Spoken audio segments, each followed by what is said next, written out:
April 2009. Adirondack Park, New York.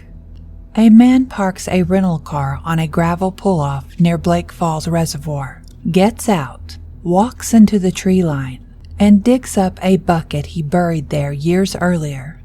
Inside, a .22 Ruger rifle with the stock removed, a silencer, empty magazines, ammunition. He takes what he needs. He drives away. No one sees him. No one knows he was there. No one will know for 3 more years. That same day, or close to it, a woman named Deborah Feldman disappears from her apartment in Hackensack, New Jersey, 80 miles south. She is never seen again. Somewhere in the United States right now, there may still be a bucket in the ground, a Home Depot bucket, sealed against the elements, sunk deep beneath the soil near a trail, a reservoir, a campground.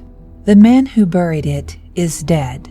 He took the locations to his grave, and the FBI has never found them all.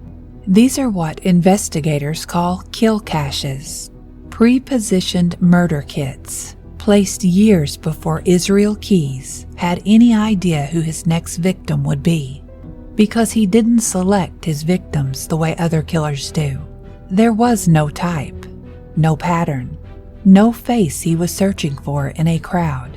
He selected geography. He selected opportunity. He selected invisibility. And for over a decade, he was the most dangerous man in America that almost nobody had ever heard of. Intent. It's what separates accident from murder, passion from premeditation, justice from revenge. I'm Carmen Carrion, and this is Deadly Intent. Today we begin a 2-part deep dive into one of the most methodical, most terrifying, and most deeply studied serial killers of the 21st century. A man who designed his entire life as camouflage. A man who told FBI investigators, while sitting across the table from them eating a bagel and sipping coffee, that there was no one, not a single person on earth, who had ever truly known him. He was right. His name was Israel Keyes, and what he built was not a life. It was a machine for killing.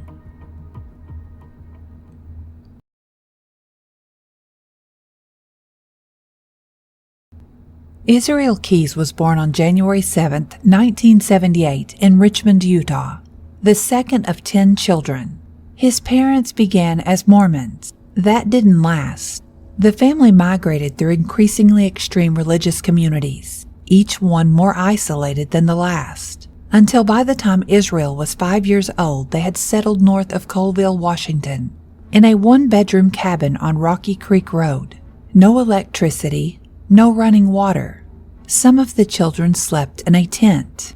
The kids were homeschooled, kept away from the surrounding community, and required to hunt their own food. The church the Keyes family attended in Colville subscribed to Christian identity ideology, a white supremacist, anti-Semitic theological framework that taught Anglo-Saxons were the chosen people and minorities were subhuman.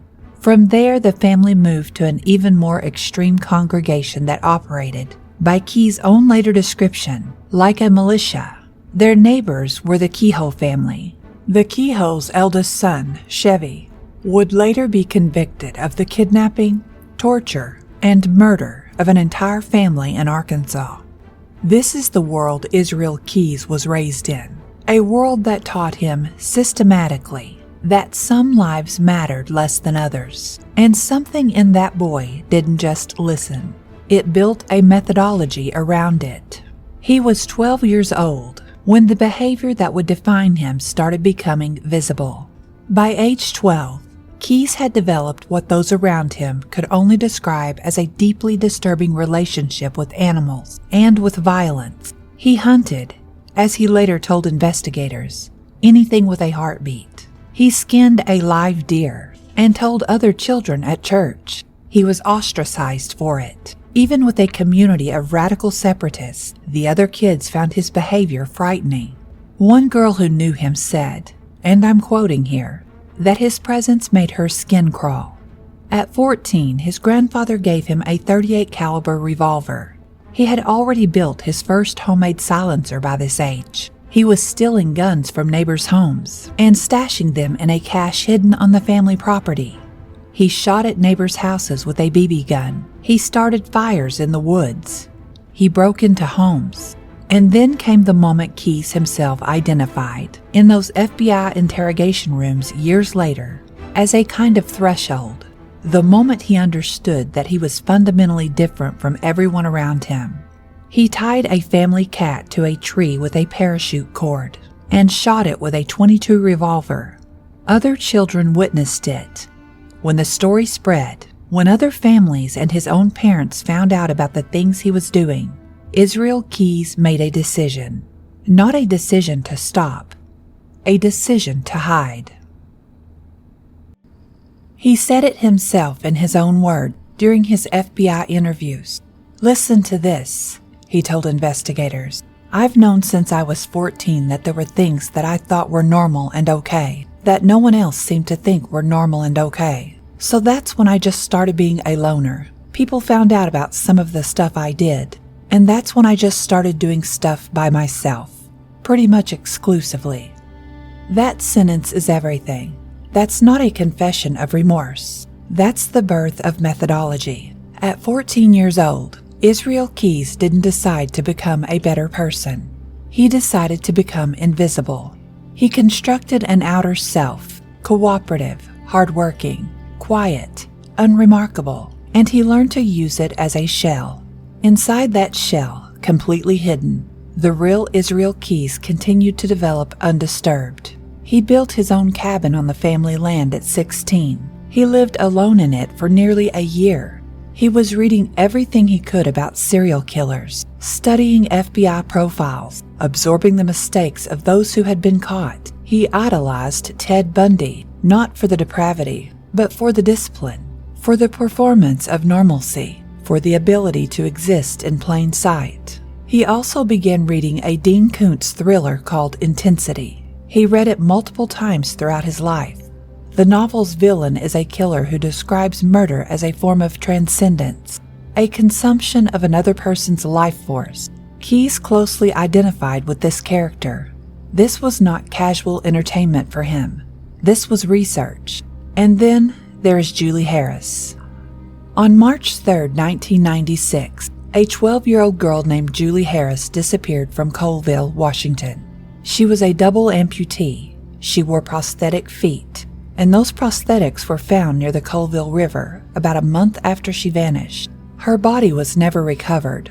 Her murder has never been officially solved. Israel Keyes was 18 years old and living in Colville at the time. During a CBS 48 Hours investigation, a friend of Julie's came forward with information that neither the FBI nor Julie's mother had previously known. That Keyes, then a teenager, had reportedly been seen speaking with Julie at a local pool, and that Julie had given him her phone number and her address. The FBI has never officially named Keyes as a suspect in her disappearance, but her case appears in the FBI's own released investigative materials on Keyes, her photograph included in documents that were not assembled casually. If the connection is real, it means he may have been killing 2 years before his Army enlistment, and the Deschutes River assault was not his first act of violence. It means a 12-year-old girl with prosthetic feet, who may have given a teenage boy her phone number at a swimming pool, may have been his first victim. Her case is still open. She has never been found. In 1998, Israel Keyes enlisted in the United States Army. He served as a specialist stationed at Fort Lewis near Tacoma, Washington, and Fort Hood in Killeen, Texas. He trained in Sinai, Egypt. He achieved an Army Achievement Medal for meritorious service as a gunner and assistant gunner. By all outward appearances, he was a capable, disciplined soldier. His fellow soldiers remembered him as quiet, reserved, someone who kept to himself but did his job. He was a heavy drinker on weekends. Wild Turkey bourbon was his drink of choice. But on base during the week, he was unremarkable in the best possible way for a man with his intentions. He blended, and while he was blending, something was solidifying in him. He later told FBI investigators that it was during his Army service that he made a decision, a conscious, deliberate, fully reasoned decision. He decided he was an atheist. He decided, in his own words, that he had come to terms with himself and the reasons he wanted to do it. He decided that when he got out, he would act on the fantasies he had been cultivating since childhood. He was honorably discharged in 2001. He returned to Washington State, and he began to kill. Now, before we get to the confirmed murders, and we'll get there in detail, I want to take you to something that happened while Keyes was still in the Army, or just before. Something that tells you exactly how his mind worked, how early his methodology was developed, and just how cold this man truly was. Sometime between 1997 and 1998, while living in Maupin, Oregon, Israel Keyes abducted a teenage girl from a group of friends who were tubing on the Deschutes River. He separated her from the group, sexually assaulted her near the river, and then released her. He did not kill her. This attack appears to have established what investigators would later call an unwritten rule in Keyes' methodology. Never kill close to home. Never hunt where you live. The risk of recognition, the risk of witnesses who might know your face, the contamination of your safe existence by your predatory one, these were unacceptable to him. Even in this first known attack, the architecture of his future crimes were already visible. After his discharge, he settled on Washington's Olympic Peninsula in Neah Bay, on the Maca Reservation, where he had met a woman who became pregnant with his child while he was still serving. He worked for the Tribal Parks and Recreation Department. He built things. He was remembered by the tribe as a decent, reliable worker. He spent a lot of time alone in the forest. Between 2001 and 2007, Israel Keyes is believed to have committed at least 5 murders while living in Neah Bay. We don't know all of their names. We don't know all of their faces. Keyes told investigators about an unidentified couple he killed in Washington State sometime between July 2001 and 2005. He told them about 2 additional murders between 2005 and 2006, at least one of which involved a body he disposed of from a boat in Lake Crescent, dumped with anchors into more than 100 feet of water, in a lake 18 miles west of Port Angeles. The body has never been recovered. There may have been more. Keyes was never specific about timing, and investigators believe he was deliberately vague, rationing information as a form of control. Every detail he shared was a calculated disclosure. Nothing he ever told anyone was accidental. In 2007, Israel Keyes moved to Anchorage, Alaska, with his daughter and his new girlfriend. He established a small construction company, Keyes Construction. He did quality work. He was reliable, professional, reasonably priced. One of his clients was an assistant U.S. attorney in Anchorage, a man who trusted Keyes so completely that he gave him a key to his home so Keyes could do interior work while the family was away. Let that sink in for a moment. A federal prosecutor gave a serial killer a key to his house. And while he was being this person, this quiet, capable, unremarkable Alaskan contractor, he was also doing something else, something that, to this day, stands as one of the most chilling examples of criminal premeditation in American history. He was traveling the country, and he was burying things. The kill caches. Israel Keyes had what he estimated were up to 12 of them scattered across the continental United States. Each one was a sealed, watertight container, often a Home Depot bucket, buried in remote locations, near reservoirs and national forests, along hiking trails. Inside each cache, weapons, silencers, ammunition, restraints, cash, and chemicals to help dispose of a body. One of these caches was recovered by the FBI at Blake Falls Reservoir in Adirondack Park in Parrishville, New York. Inside, a Ruger .22 rifle with the stock removed, empty magazines, ammunition, and a silencer. This was evidence of a murder that may have occurred in the spring of 2009. A victim Keyes only described as existing somewhere in upstate New York, buried somewhere in the earth, still unidentified. The system Keyes built was so elegant in its simplicity and so terrifying in its implications that FBI case agent Jolene Godin, one of the primary investigators on his case, described it with barely concealed awe. When Keyes wanted to kill, he would fly somewhere, not drive from Alaska, fly under his own name to a major hub. Then he would rent a car with cash. Then he would drive hundreds of miles. Then he would dig up a cache. Then he would select a victim, not a specific person, just a person who crossed his path in the right place at the right time. Then he would kill them. Then he would dispose of the evidence, return the car, fly home, and resume his life as a father and a contractor. He never flew with a weapon. He never used a credit card in areas where he intended to commit a crime. He did not use his phone near crime scenes. He paid cash wherever possible. He chose victims with no connections to him. He disposed of bodies in ways designed to prevent recovery. He selected remote areas with few witnesses. Between October 2004 and March 2012, the FBI documented 35 separate trips Keyes took from Alaska. His travels spanned the entire country: Hawaii, Canada, Mexico. The FBI believes he committed crimes on many of these trips. We have only confirmed 3 victims. The FBI believes the number is 11. Some investigators believe it's higher. FBI Special Agent Jolene Godin said something about this that I think about constantly. She said, he didn't know who he was going to kill, but he already knew he had the items there that he needed. He was planning to murder the way a carpenter plans for a job, staging materials, scoping locations, preparing logistics. The actual human being who would die, that was almost secondary to the system. The system was the thing. The system was what he was proud of. And here is the part that the FBI's behavioral analysis units are still working through. Most serial killers are caught because they have a type, a geography, a signature, something that repeats, something that creates a pattern, something a profile can predict.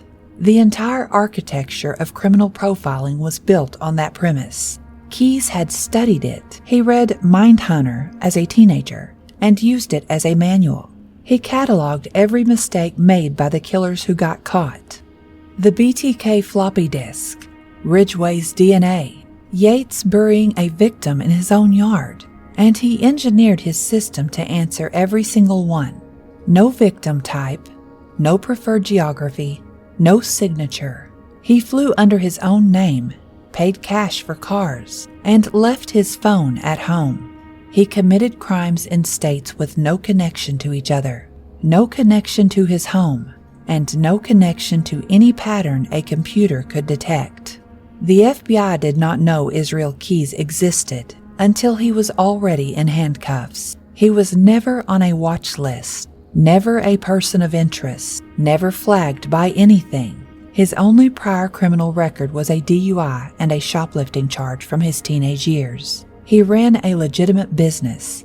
He paid his taxes. He told FBI investigators, "There is no one who knows me or has ever known me that knows anything about me, really. I'm 2 different people, basically." The family man, the contractor, the quiet neighbor, these were not who he was. They were what he used. On June 8, 2011, Bill and Lorraine Currier went to sleep in their home at 8 Colbert Street in Essex Junction, Vermont. William Scott Currier was 50 years old. He worked in information technology. Lorraine Simone Currier was 55. She was an animal hospital technician and worked at a medical practice. They had been together for years. They were homebodies, quiet people who decorated for Christmas, let the neighborhood kids use their pool, and watched birds from their backyard. They had no enemies. They had no criminal history. They had no connection to Alaska, no connection to construction, no connection to anything that should have placed them in the path of what was coming. They were chosen because of the design of their house. Keyes had flown from Anchorage to Chicago. He was ostensibly making a trip to visit his brother in Maine. He rented a car and drove east. But when he passed through Burlington, Vermont, he made a decision. He had been to this region before. He had previously owned a 10-acre parcel of land in Franklin County, New York, just across the state line. And 2 years earlier, during a prior trip, he had buried a kill cache somewhere near Burlington. A 5-gallon bucket sealed against the elements, containing zip ties, ammunition, guns with silencers, Drano, and duct tape. He had placed it in the ground and left it waiting for exactly this moment. He retrieved it. He checked into the Handy Suites Hotel in Essex Junction, half a mile from the Currier home. Then he began driving through residential streets, looking. He was not looking for a person. He was looking for a structure. He had a specific checklist. He later told investigators exactly what he was searching for: a house with an attached garage, so he could predict the interior layout and move quickly. No children. He looked for signs, toys, bikes, anything that suggested kids in the home. No dog, and no security system.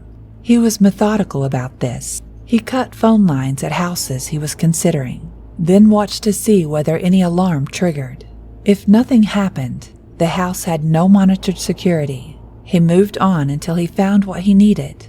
The Currier house fit every criterion. He cut their phone line.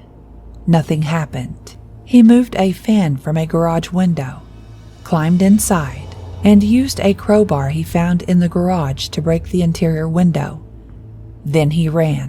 What he later described to investigators was a blitz attack. He sprinted into the Currier's bedroom wearing a headlamp, in the dark, moving fast. Bill and Lorraine woke to a figure standing over them. He was already binding their hands and feet with zip ties before either of them had fully processed what was happening. He did not gag them. He later said he needed them responsive. He questioned them. He took their cell phones. He found Lorraine's handgun and took that too. When the couple begged him to just take what he wanted and leave, he told them everything was going to be fine. Roughly 10 to 15 minutes after he had entered their bedroom, he forced Bill and Lorraine to walk into their garage and to get into their own green Saturn sedan. He drove them east along Route 15, 3 miles from their home, until he spotted a vacant farmhouse with a for sale sign at the roadside. He pulled in. He had found his location. He took Bill inside first. He brought him to the basement and tied him to a wooden stool. Then he went back outside for Lorraine. She was gone. While he had been in the basement with Bill, Lorraine Currier had broken free from the zip ties binding her hands and feet. She had gotten out of the car and was running toward Route 15, running toward headlights, toward any other human being who might see her. She almost made it. Keyes caught her before she reached the road. He tackled her, brought her back inside the farmhouse, and bound her to a bed on the second floor. From the basement below, Bill Currier was yelling, over and over, demanding to know where his wife was. Keyes went back down to the basement. Bill had partially freed himself from the stool. According to the account Keyes later gave investigators, Bill's attempts to escape and his refusal to stop shouting for Lorraine disrupted the specific sequence Keyes had planned. He later said, and this is a direct quote from his confessions, "That pissed me off, because there's a very specific way I want things done, and I have the whole thing planned out." He struck Bill Currier with a shovel. Then he took out the silenced gun from the cache. He shot Bill Currier multiple times. Bill Currier died in the basement of an abandoned farmhouse on Route 15 in Vermont, 50 years old, still yelling for his wife. Keyes went back upstairs to Lorraine. He sexually assaulted her. During the assault, he strangled her until she lost consciousness. Then he carried her, still alive, down to the basement. He set her on a bench. He showed her what he had done to her husband, and then he strangled her from behind with a rope until she was dead. He placed their bodies in separate garbage bags. He put them in the corner of the basement and covered them with debris. Then he paused.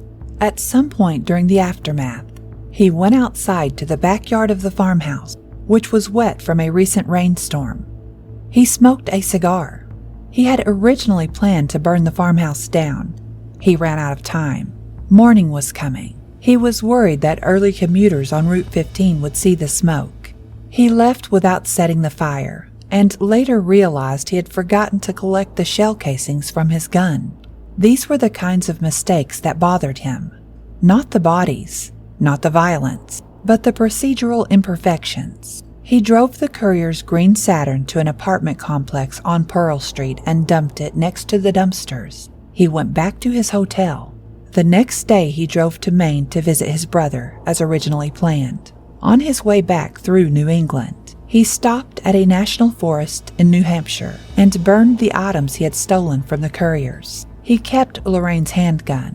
When he drove through upstate New York, he threw it, along with his silenced gun, into a reservoir in Parishville. Dive teams would later recover both weapons. The farmhouse at 32 Upper Main Street was later demolished. The debris was sent to local landfills. Search teams went through the landfills. They found nothing. Bill and Lorraine Currier have never been recovered. Vermont State Police investigator Lance Burnham worked the case from the beginning. He said publicly that even after everything was solved, it never left him. Not the details, not the image of two ordinary people who went to sleep in their own home and were gone by morning, not the knowledge that their remains are still out there, somewhere, inside garbage bags in a landfill in Vermont. When Keyes was later confronted with computer evidence linking him to the Curriers, he smiled. He told investigators, "You're lucky. I was going to throw the computer into a landfill when I got back to Anchorage from Texas." He said it with no more weight than if he was describing nearly missing a recycling pickup. He was negotiating from behind bars for his execution date. He wanted the death penalty. He wanted it carried out within a year. He did not want to spend his life in prison. And he was dangling the identities of his other victims as currency to get what he wanted. This is who we're dealing with. A man who murdered a married couple for sport, described it calmly over coffee and a bagel in a federal interrogation room, and was annoyed when prosecutors asked him why he chose the Curriers. In his mind, the question itself was stupid. There was no why. There was only the system.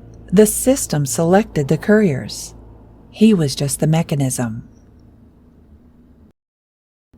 Here is one of the most unsettling truths about the Israel Keyes case, and I want you to really hear it. The FBI documented 35 separate trips Israel Keyes took from Alaska between October 2004 and March 2012.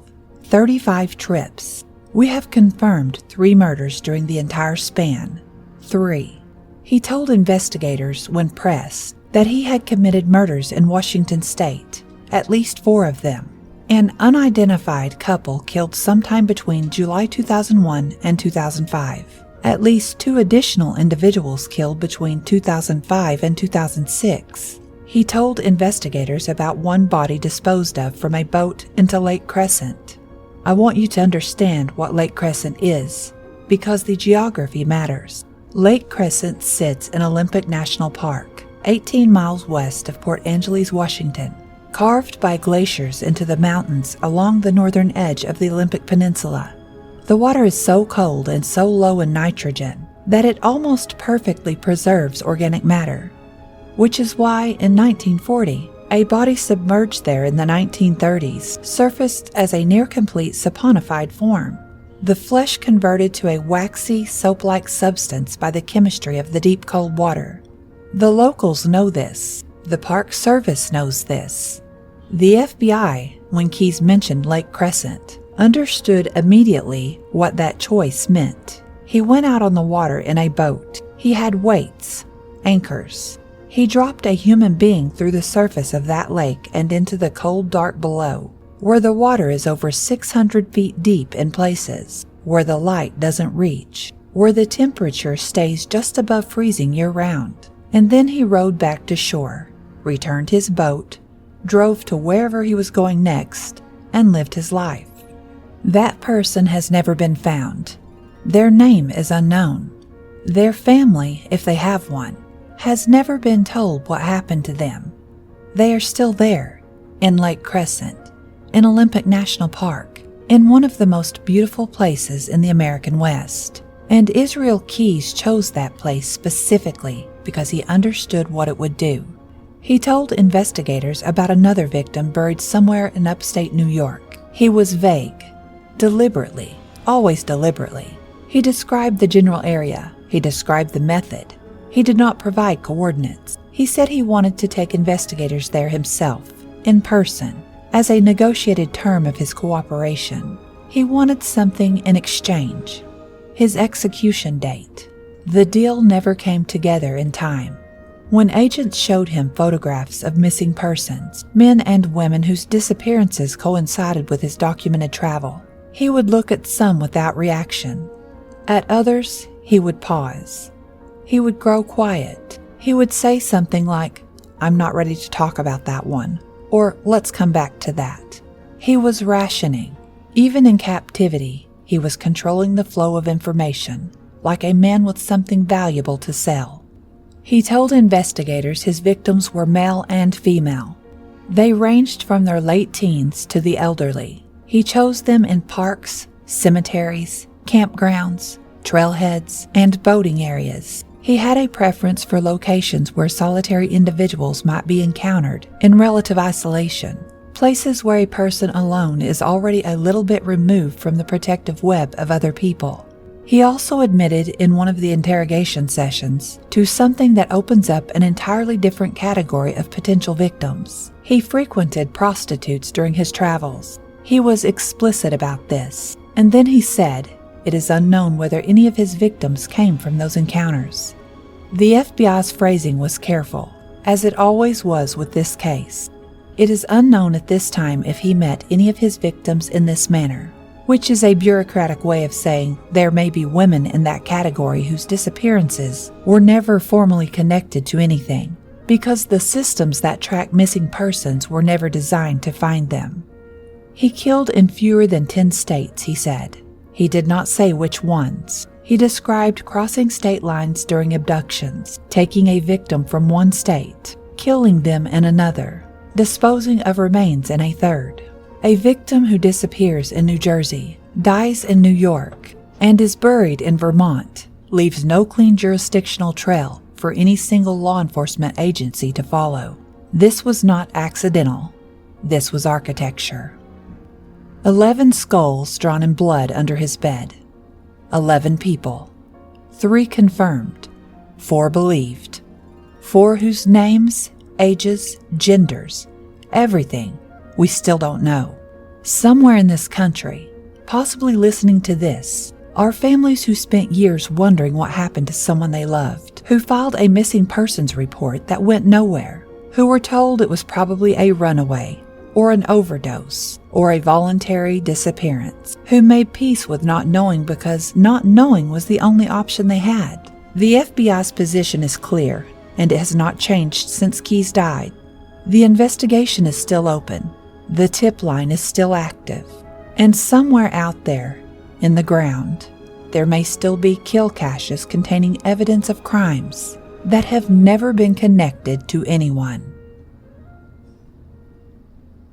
For a decade, Israel Keyes flew around this country, killed people, and flew home. He did it 35 documented times. He did it while raising a daughter, running a business, and charming the parents of his daughter's friends. He did it so cleanly, so completely, that the FBI didn't know he existed until he was already in a cell. He read the manual. He answered every page of it. No victim type, no geography, no signature, no pattern a computer could find. The system he built, by every measure the FBI has, was close to perfect. Then one night in February 2012, he walked up to a drive-through espresso stand on Tudor Road in Anchorage. The girl inside was 18 years old. She was working alone. He had his scanner. He had his truck with the plates removed. He had done everything right. He made one mistake. It was already in his pocket when they arrested him. Intent doesn't lie. People do. Follow Deadly Intent now. Next week, we go deeper. Part 2, The Last Mistake, next week.